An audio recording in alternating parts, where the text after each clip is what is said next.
นี้ได้ว่าเกิดยังกับเชื่อว่าคนเฮาเกิดขึ้นมาเมื่อ2-3 ล้านปีมาละเป็นสิ่งมีชีวิตขึ้นมามนุษย์แปลว่าผู้รู้หรอกต่างจากสัตว์อื่นๆเพราะว่าเป็นสิ่งมีชีวิตสิ่งเดียวที่มีปัญญาคือความรู้ในที่นี้ก็คือความรู้อย่างเดียวคือมีความคิดตัวมีเหตุมีผลอธิบายของความเป็นไปเป็นมาในสิ่งต่างๆที่รอบตัวเฮาแม้ถึงว่าปรากฏการธรรมชาติที่มีว่าสัตว์ใดจะสามารถบันทึกปรากฏการธรรมชาติเอาไว้ตั้งแต่ยุคดึกดำบรรพ์มามีแต่เผ่าพั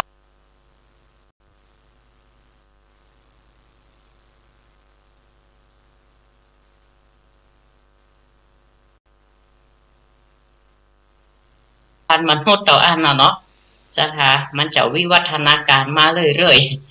ลักษณะทางกายภาพของคนนี่กว่าจะมาเป็นมนุษย์ณปัจจุบันนี่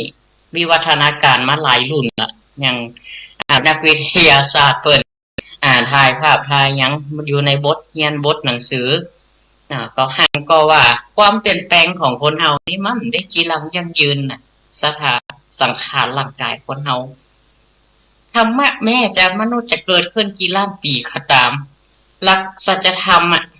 ลักษณะสามัญญาตาอนิจจังความบ่เที่ยงทุกขังความเป็นทุกข์ทุกอย่างบ่ใช่ตัวใช่ตนเป็นอนัตตาก็ยังปรากฏชัดมาตั้งแต่การเกิดมนุษย์ขึ้นมาก็ยังปรากฏชัดอยู่ได้เลยญาติโยมฉะนั้นแล้วเนี่ยเหมือนเขาจะหันว่าจะเป็นคนณปัจจุบันนี่ที่วิวัฒนาการมนุษย์มีกี่รุ่นที่เปิ้นวาดที่เปิ้นเอาจัดแสดงหรืออยู่ในตำราแต่ก่อนนี่คนเฮามีขนนะอย่างลิงเนี่ยสถานอย่างลิงเนี่ยสิ่งใดที่ไม่ได้ใช้หรอในทฤษฎีวิทยาศาสตร์สิ่งนั้นจะหายไปยังกำบักเก่าว่าไก่เห็นตีนงูเห็นนมไก่แต่ก่อนมันมีหรอเมื่อมันได้ใช้มันหายไปเนี่ยตีนงูมีกะสัตว์บางอย่างเนาะขึ้นมาบกแล้วห่างมันบ่จำเป็นต้องใจก็หายไปเห็นหรอกอีหอกวัฒนาการเป็นกบแรกๆห่างมันก็มีนะใหญ่มามันได้ใจเป็นกบขึ้นมาเป็นกบเป็นเขียดตอนเป็นอีหอกนี่มันมีสิ่งใดใจสิ่งนั้นก็หายไปอยู่เกิดความเปลี่ยนแปลงเป็นสามัญลักษณะเนาะแม้แต่สัตว์นะคนเฮาก็เหมือนกันแต่ก่อนเนี่ยมันหนาวมู่เนาะสภาพอากาศกำเนิดโลกใหม่ๆอาจจะเป็นหนาวเยือกเย็นอย่างมนุษย์จำเป็นต้องมีโขนอย่างลิงเนี่ยค่ะจริงเปิ่นก็ว่าบางตำรามก็ว่าบางทฤษฎีว่ามาจากลิงชนิดหนึ่งจะแซมเป็นสีหูจะแม่นหูวัฒนาการเป็นมนุษย์ปักกิ่งมนุษย์โคบันยองมนุษย์ถ้ำมนุษย์เหมือนเข้าโขนบรรลุทุกฉากมันบ่มีละกลายเป็นคนน้อยๆเล็กๆน้อยๆก็วิวัฒนาการขึ้นมาเหมือนเฮาปัจจุบันแล้วก็บ่ใจแน่ว่าวันหน้าเขาจะรูปร่างมนุษย์คนเฮาจะเปลี่ยนไปแหมก็ไม่สามารถมีใครที่จะตอบหรืออธิบายได้อาจจะเปลี่ยนไปก็ได้ อันใดมันได้ใจมันก็จะเปลี่ยนไปมันจะหายไปที่แน่ๆสำคัญคือปัญญานะอันใดมันได้ฝึกพัฒนานี่นะยังบัดเดียวปัญหาเกิดขึ้นสมาธิสั้นยังคือมันได้ใจมัน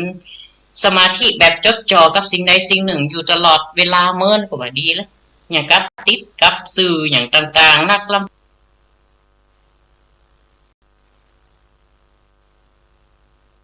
ไปมันได้เข้าหมู่เข้า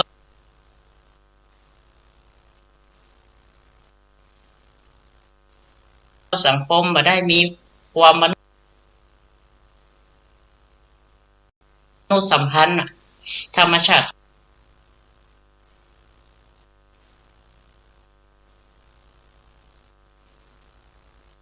ของมนุษย์นี่จะอยู่รวมกันเพื่อความอยู่รอดปลอดภัยหรออู้กันเป็นสัตว์สังคมเป็นว่าถ้ามาอยู่คนเดียวเนี่ยสามารถแก้ปัญหาบรรลุข้อตกลงอย่างต่างๆพัฒนาต่างๆไปได้มนุษย์รวมกลุ่มมาตั้งแต่สมัยโบราณกาลมาแล้วเนิดมาใหม่ๆแล้วจึงจำเป็นอย่างยิ่ง มนุษย์ก็รู้จักวิธีการที่จะบันทึกปรากฏการณ์ธรรมชาติถึงแม้ว่าวิทยาศาสตร์เกิดขึ้นมาไม่รู้จะบอกเหตุผลถึงสิ่งที่เกิดขึ้นแต่คนแต่ก่อนนะเพิ่นพยายามถ่ายทอดด้วยวิธีต่างๆบอกว่าจะเป็นการเล่าเรื่องหรือว่าผูกตำนานขึ้นมาเรื่องเล่าต่างๆเช่นสุริยุปราคาเป็นอย่างใดจะได้อยู่มันแจ้งมันจะได้บ่มืดเนี่ยก็เป็นราหูอมจันทร์พ่องหรือจะขันตื้อเดือนเนี่ยมันเฮาห้องเนี่ยประมาณเนี่ยเกิดราหูอมจันทร์พ่องเพราะว่าเปิ้นก็วาดของเปิ้นพยายามขาบวาดในถ้ำอียิปต์อย่างโรมันเนี่ยก็อาศัยเป็นตัวอักษรเนาะอันนี้ก็ถือว่าเป็นต้นตระกูลของอักษรโบราณที่วิวัฒนาการเป็นภาษาต่างๆขึ้นมาในภายหลังโดยมากก็จะเป็นอักขระเป็นรูปภาพบรรยายเป็นส่วนมากเหมือนจะหันจะภาพวาดสีในถ้ำนั่นถ้ำนี่ม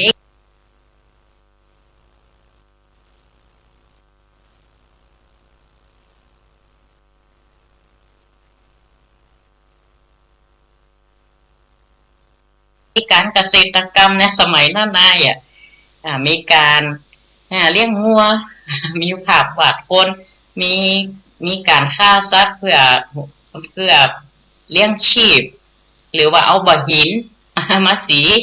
เมื่อเกิดไฟหรือว่าเป็นมนุษย์ยุคหินก็เอาบ่อหินคมๆเอาในการล่าสัตว์ในการที่จะเอาขุดดินอย่างต่างๆเราเนี่ยก็มีวิวัฒนาการเป็นสัตว์ชนิดเดียวน่ะสามารถบันทึกปรากฏการณ์ต่างๆหรือวัตถุสิ่งของที่เกิดขึ้นได้อย่างมีเหตุผลถึงแม้ว่าอาจจะพยายามเล่าเรื่องเปิ่นฮู้ว่าจริงที่เปิดหันน่ะมันเกิดอย่างขึ้นเช่นสึนามิสมัยก่อนเขาอาจจะมีเนาะเปิ่นก็ให้เปิ่นบ่มีแบบตัวอักษรจะบันทึกมาภายหลังบางทีเชื่อทางศาสนาต่างๆผสมผสานจินตนาการของคนสมัยนั้นพ่องเพราะทุกศาสนาก็มีความเห็นความคิดแตกต่างขึ้นมาตามความคิดตามความเชื่อของเก่าในทางพระพุทธศาสนาเฮานั้นถือว่าการเกิดเป็นมนุษย์เป็นการที่หาได้ยากยิ่งหายากยิ่งได้จะได้นับเป็นหนึ่งในความยากที่ปรากฏในพระไตรปิฎกว่าความได้อัตภาพเป็นมนุษย์เป็นการยากชีวิตของสัตว์ทั้งหลายเป็นอยู่มากจะหันว่าเกิดเป็นสัตว์ก็จริงแบ่งไปแหมว่าจะเป็นสัตว์บกสัตว์น้ำเกิงบกเกิงน้ำสัตว์ปีกกาการเป็นมนุษย์เลยเป็นได้ยากและสัตว์ต่างๆที่แต่ละจำพวกน่ะยังแตกแขนงแยกออกไปหลายประเภทหลายชนิดตัวฉะนั้นแล้วการเป็นมนุษย์หาได้ยากยิ่งแล้วก็เป็นมนุษย์แล้วก็การได้ฟังพระสัทธรรมก็เป็นของยากก็คือเมื่อพระพุทธเจ้าของเขาทั้งหลายเนี่ยบอกว่าจะกี่องค์ผ่านมาเนี่ยเกิดขึ้นจะได้ฟังธรรมของพระพุทธองค์ที่เป็นไปเพื่อความพ้นจากสังสารวัฏหรือวัฏสงสารการเวียนว่ายตายเกิดเนี่ยเป็นการได้ยาก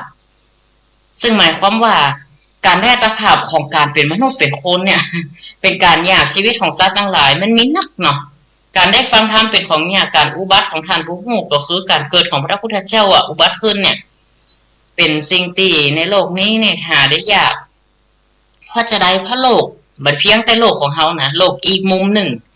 หมายถึง31ภพภูมิสัตว์ในอบายภูมิเหรอสัตว์เดรัจฉานเหรอมีจำนวนตั้งนักหนาปาป้านนับบ่ถ้วนดังพุทธพจน์ที่ว่าภิกษุทั้งหลายสัตว์กลับมาเกิดในหมู่มนุษย์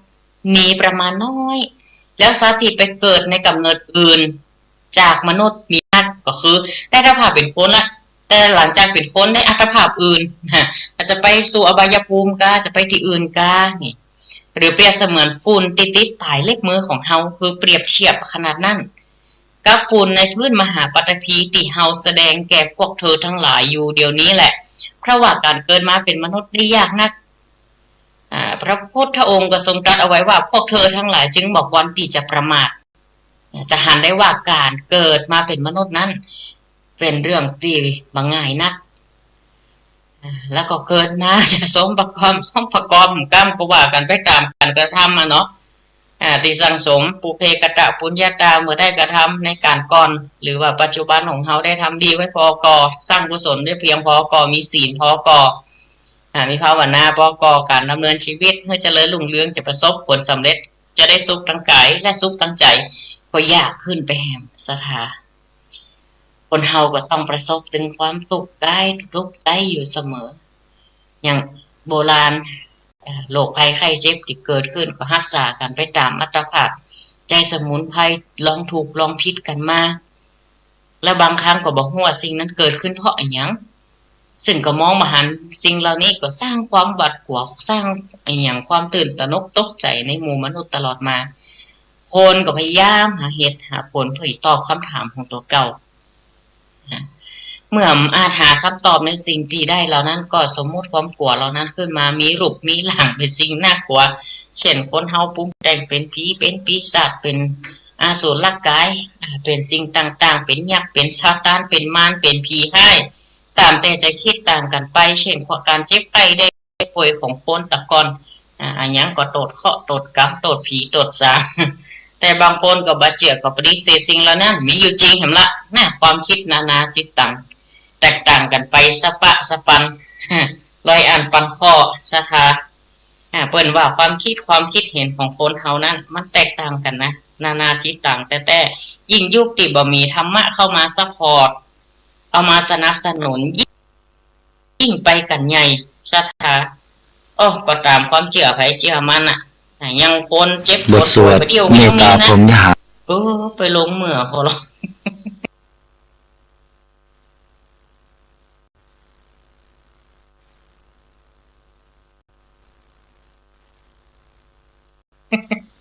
ไปลงขอนพอร้อยไปพอผียามมื้อนึงเหรอเพิ่นว่างได้เป็นตู้คนเฒ่าเนาะบกกักกกกักเอามากันเอากันตุ่มใส่ตุ่มขวามาไปถามพอร้อยอีน่ะแต่ก็นี่แหละสถานประเพณีวัฒนธรรมบางอย่างมันเป็นวัฒนธรรมท้องถิ่นเนาะก็ที่ศาสนาเขาจะเกิดขึ้นนะก็มีหลากหลายวิธีด้วยกันใจกับศาสนาเฮาอย่างเดียวบ้านเฮาเมืองเฮาบ้านอื่นเมืองอื่นมันก็มีวิธีแตกต่างกันไปกันแล้วก็อาจจะเป็นการโดนบันดาลของเทพเจ้าของนี่หรอเพื่อจะยังได้ให้มันพอใจเทพเจ้าหรือพูดผีปีศาจต่างๆมีการอ้อนวอนของขอพรของปู่จ้าของปู่จ้าไฟของปู่จ้า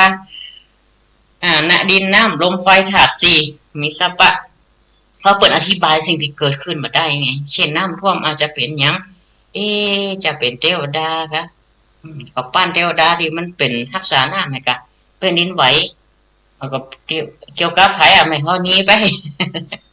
เขาประมาณนั้นพยายามที่จะปั้นขึ้นมาเป็นเทวดาที่อันนั้นอันนี้อันนั้นหลายอันหลายอย่างและก็อย่างใดแถมอย่างหนึ่งนั้นสิ่งที่สำคัญคือด้วยศาสนาหลายๆศาสนาที่เกิดขึ้นเนี่ยมนุษย์ตึงจำเป็นที่จะต้องหาที่พึ่งก็เลยเกิดศาสนาขึ้นมามีหลักคำสอนมีสาวกมีศาสดาหลังของก็มีพระเจ้าบานตัวกระจ่างหันตีนกระจ่างเจือไปก่อนพระเจ้าโดนบันดาลกะมันปั้นโคนขึ้นลงมาเกิดกะมันก็ยังบอกปั้นให้มันเหมือนกันเนี่ยมาปั้นดีๆกะเป็นการไปขอพรอ้อนวอนไม่ลุ้นก็ยังบอกปั้นให้เกิดให้มันดีๆเนี่ย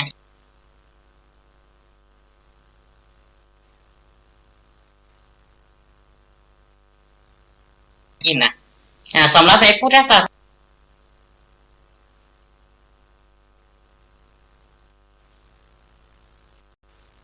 นาของเขามีพระเจ้าในที่นี้หมายถึงสิ่งที่มันบาหันสิ่งที่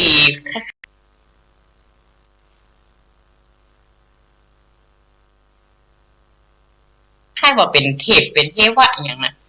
ศาสนาเขาจึงเป็นอาเทวนิยมคือปฏิเสธการมีอยู่ของเทพว่าสามารถจะโดนบันดาลให้มนุษย์สุขได้ตุกได้สำเร็จหรือสมหวังได้แต่อยู่ที่ตัวของเขาเองเรียกว่ากรรมมาสถาเชื่อของการกระทำตัวเก่ากัน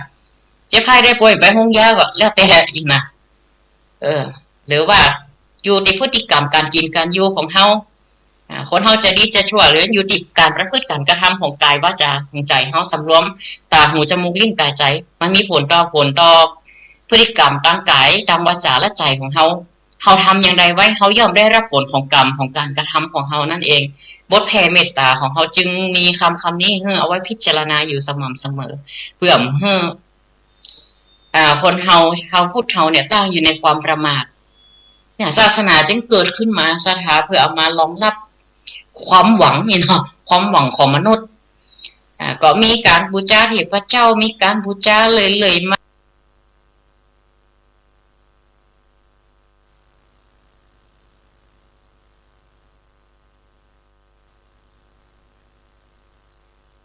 พระพุทธเจ้าของเฮาเดิมเป็นเจ้าชายสิทธัตถะหันแล้วโอ้ยังไดกันหา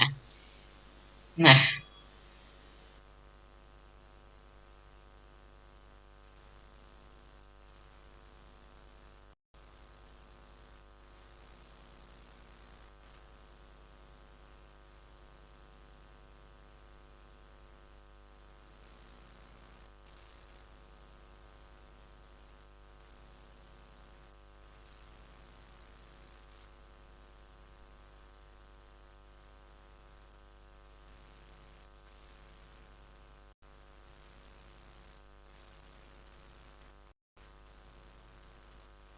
ชายสิทธัตถะหันแล้วโอ้ยังไดกันหา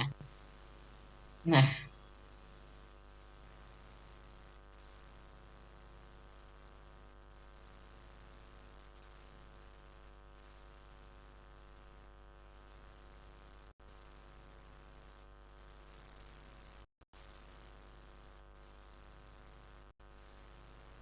หันแล้วโอ้ยังไดกันหา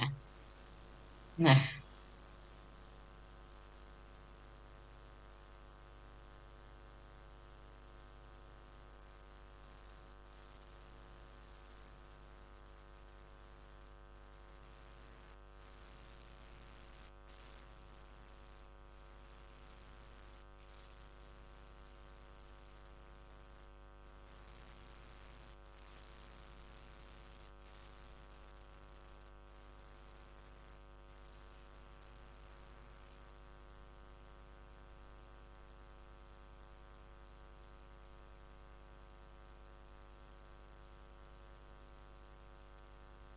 กูลเป็นสหายธรรมที่ดีต่อกันมาโดยตลอดแต่เทวดาตนนี้นะคิดอยากจะลองของอยากจะลองดูซิว่าพระสงฆ์สองรูปเนี่ยจะรักกันดีแค่ไหนสามัคคีกลมเกลียวกันจริงใจกันแค่ไหนก็เลยอยากจะทดสอบทำเป็นให้ภิกษุแตกร้าวกันทะเลาะกันเห็นไหมเมื่อภิกษุสองรูปเดินทางไปด้วยกันภิกษุรูปหนึ่งเกิดปวดท้องกระทันหันเข้าไปในพุ่มไม้ในป่าไปทำกิจของตนไปปลดทุกข์ในขณะนั้นเทวดาก็คิดพิเรนแปลงกายเป็นหญิงนะพอพระภิกษุรูปนี้ทำกิจปลดทุกข์เสร็จเดินออกมาจากพุ่มไม้ตนเองก็ปรากฏกายเป็นหญิงงามยืนสะบัดผ้านุ่งผ้าถุงอยู่เมื่อภิกษุอีกรูปหนึ่งเห็นภิกษุรูปดังกล่าวออกมาจากพุ่มไม้และเห็นหญิงที่เทวดาแปลงกายลงมาเนี่ยก็เลยเข้าใจผิดติเตียนต่อว่าพรหมจรรย์ที่เราอุตส่าห์ทำกันมาที่เราเป็นสหายกันมาเนี่ยสูญเปล่าหมดต่อแต่นี้ไปความเป็นมิตรความเป็นสหายเป็นกัลยาณมิตรที่ดีต่อกันจบขาดสะบั้นลงตนเองจึงเกิดความแตกร้าวทะเลาะกันและไม่มองหน้ากันต่างรูปนะแต่ละรูปก็แยกกันไปไม่ทำกิจวัตรไม่ลงสังฆกรรมร่วมกันนับตั้งแต่เหตุการณ์นั้นเกิดขึ้นถึงแม้ว่าความจริงจะปรากฏภายหลังพระสงฆ์ทั้งสองรูปนี้ก็ไม่มีความสนิทสนมกันเหมือนแต่ก่อนเพราะรอยร้าวที่เกิดขึ้นจากเทวดาตนเนี่ยไปลองไปแปลงกายเป็นหญิงไปแกล้งลองภิกษุให้เกิดความแตกแยกกันนี่จึงเป็นกรรมของเทวดาตนนั้นเมื่อตนเองเกิดมาเป็นมนุษย์ได้พบพระพุทธศาสนาบวชเป็นพระภิกษุปฏิบัติดีปฏิบัติชอบอยู่แต่ก็มีเหตุการณ์อย่างนี้เกิดขึ้นเป็นเพราะกรรมเก่าฉะนั้นเราท่านทั้งหลายสิ่งละอันพันละน้อยที่อาตมาได้หยิบยกเรื่องเก่าๆที่เคยบรรยายไปแล้วเนี่ยมาเล่าให้ญาติโยมฟังเพราะอยากจะเตือนสังคม ที่เป็นอยู่ในปัจจุบันว่าเราอยู่ด้วยกันในสังคมอย่าถือความคิดของตนเอาอารมณ์ของตนเป็นที่ตั้งควรคิดถึงเหตุผลควรนึกถึงใจเขาใจเราแล้วเราท่านทั้งหลายเนี่ยควรจะใส่ใจตัวเองมากกว่าคนในปัจจุบันเนี่ยมีเวลา24ชั่วโมงใน1วันเนี่ยก็นับว่าน้อยมากแล้วเช้าสายบ่ายเย็นค่ำแทนที่จะทำอะไรดีๆให้เกิดประโยชน์กับตัวเองก็กลับเอาเวลาที่มีอยู่เนี่ยไปสนใจคนอื่นไปทำให้คนอื่นเสียหายตรงนี้เนี่ยศรัทธาญาติโยมทั้งหลายขอให้เราจงเป็นผู้หนักแน่นนะโดยเฉพาะกรรมทางวาจาได้ยินได้ฟังอะไรที่ไม่ดีไม่งามมาเนี่ยก่อนจะเชื่อจะปักใจเชื่อเราท่านทั้งหลายควรพิจารณาให้ดีเสียก่อนจะได้ไม่เป็นกรรมไม่เป็นโทษ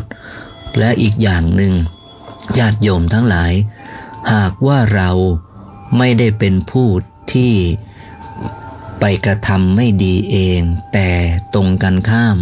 เมื่อญาติโยมผู้รับฟังรายการในวันใดวันหนึ่งตกอยู่ในสถานะของบุคคลที่ถูกกระทำอย่างยกตัวอย่างมีคนเอาเรื่องของเราเนี่ยไปเล่าต่างๆนานาก็ขอให้ญาติโยมท่านผู้รับฟังรายการหากเราเป็นหนึ่งในนั้นที่โดนกระทำทางกายทางวาจาหรือใครก็ตามคิดไม่ดีเราอย่าไปโกรธตอบจงให้อภัยจงวางจิตให้เป็นกลางมารไม่มีบารมีไม่แก่กล้าถือซะว่าบางสิ่งบางอย่างแม้ตั้งแต่อดีตจนปัจจุบันในชาตินี้เนี่ยเราไม่เคยทำร้ายไม่เคยคิดร้ายต่อใครปรารถนาดีกับผู้อื่นเสียสละต่อ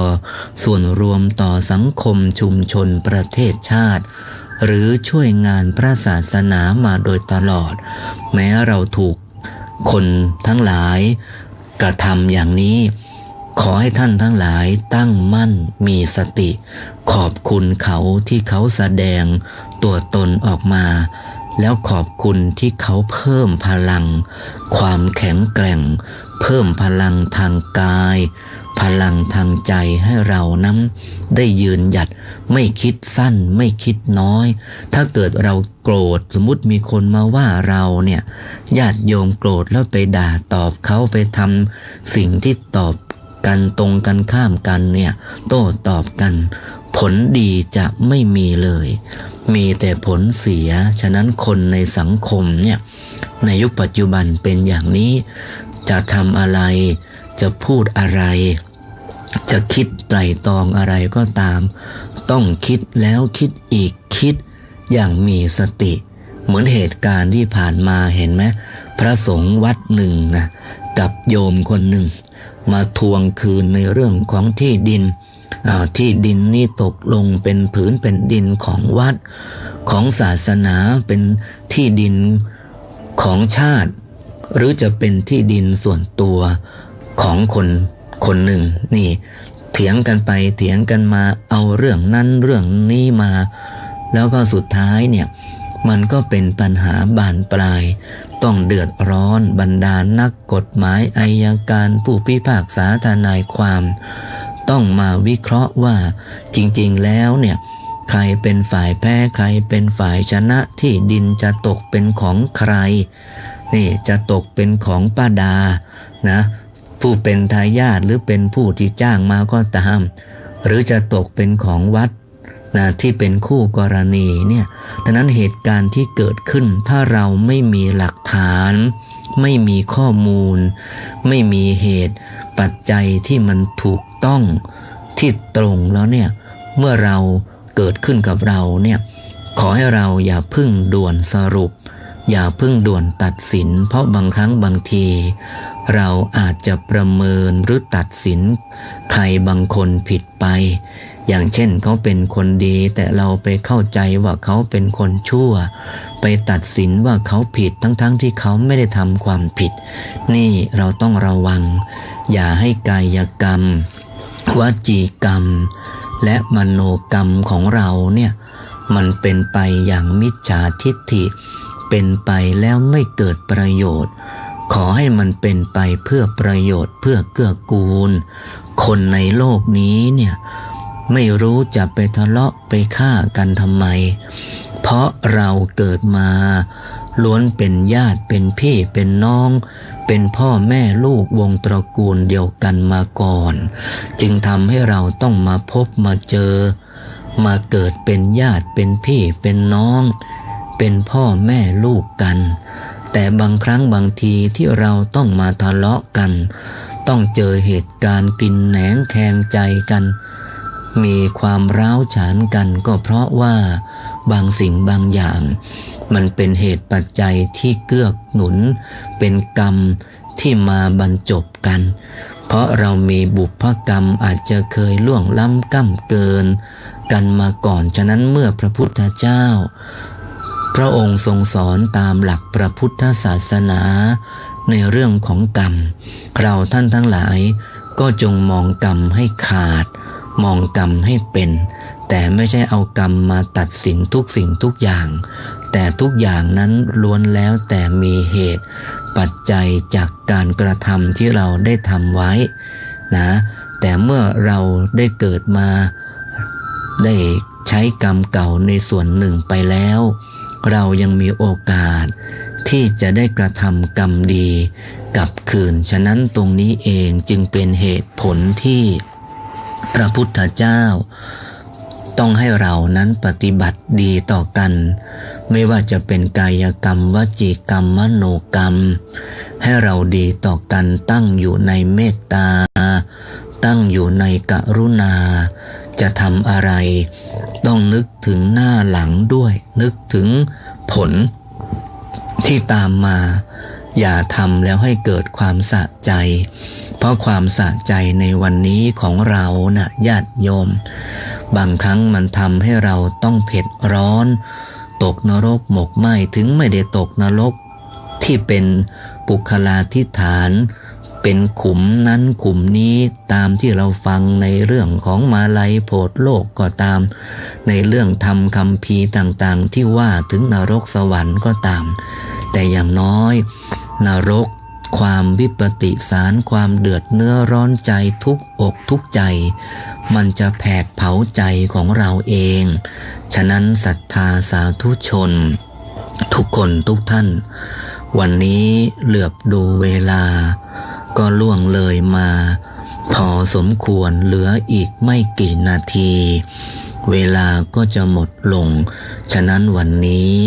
สารธรรมดีๆสิ่งละอันพันละน้อยที่นำมาอธิบายให้ท่านผู้รับฟังรายการเนี่ยถือว่ามาเตือนใจท่านนะเตือนจิตเตือนใจท่านโดยเฉพาะเรามักจะทำผิดศีลข้อ4ซึ่งในบรรดาศีล5สำคัญทุกข้อแต่ในยุคปัจจุบันนี้ศีลข้อ4มีความรุนแรงมีสาระสำคัญมากที่สุดหากเราเผลอใจไปพูดจาให้ร้ายพูดคำหยาบส่อเสียดเพ้อเจ้อพูดความไม่จริงแล้วทำคนดีให้เป็นคนไม่ดีทำขาวให้เป็นดำอย่างเงี้ยทำดำให้เป็นขาวกลับกันย่อมจะเป็นโทษมหันต์ฉะนั้นจึงเตือนท่านทั้งหลายว่าเราควรจะรักษา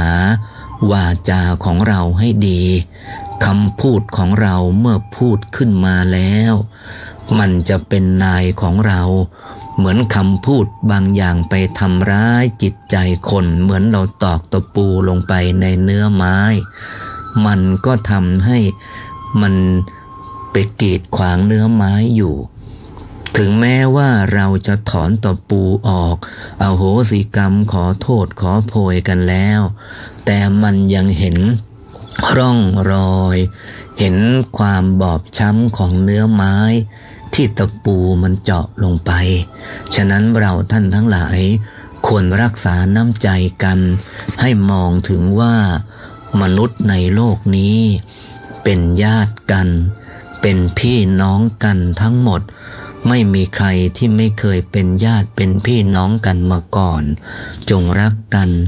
สามัคคีกันดีกันในยามอยู่อย่าไปนึกถึงความดีเมื่อยามจากยามอยู่นั้นควรจะเอาความดีของกันและกัน